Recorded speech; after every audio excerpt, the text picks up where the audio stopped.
لعيونكم انتوا كل المجهود ده بيتبذل. ابطالي وبطلاتي، يلا بينا نكمل البارت التالت، علشان النهارده قررنا مع بعض نوفر وقت كفايه علشان اقدر ادربكم كل يوم على اننا ننشئ مجتمع آمن لينا ولأولادنا، علشان يقدروا ينتجوا ويبدعوا ويكونوا لنفسهم مستقبل أفضل، علشان يقدروا يكونوا أسر متماسكة ويعيشوا في تبات ونبات، يخلفوا صبيان وبنات. والحاجات دي كلها مش هتيجي لوحدها، لازم نشتغل مع بعض. علشان كده اتفقت معاكم في الأجزاء اللي فاتت إن احنا لازم نوفر وقت كافي في اليوم علشان أقدر أعمل معاكم كده، بما إن أنا بشتغل ميك اب ارتست وعندي شغلي أصلا، فبالنسبة لي لازم أوفر وقت. فاخترت إن أنا اجهز الماتيريال بتاعتي في اماكن سهل الوصول ليها علشان تسهل عليا وتوفر وقت كفايه. بذلت مجهود كبير جدا، فبالنسبه لي كان لازم اكافئ نفسي.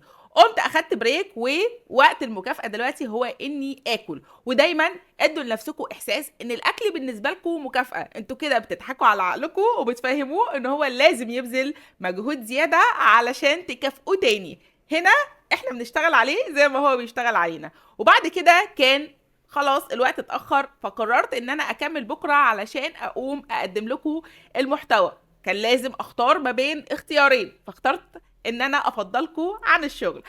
فما تنسوش بقى بكرة هنبتدي مع بعض ان شاء الله يوم جديد، ونشوف الخطوة الجاية في مدرسة الابطال. احنا دلوقتي مع بعض لسه في مرحلة البناء ومرحلة ترتيب كل حاجة، علشان احنا اللي هنغير كل حاجة لولادنا ونخليها افضل. وبالنسبة لولادنا اللي بيسمعونا، احنا بنحبكم جدا وانتوا اهم حاجة عندنا، وان شاء الله احنا وانتوا مع بعض هنشتغل ان حياتكم تكون افضل من اي حياة تانية، ومستقبلكم يكون اروع مما تتخيلوا.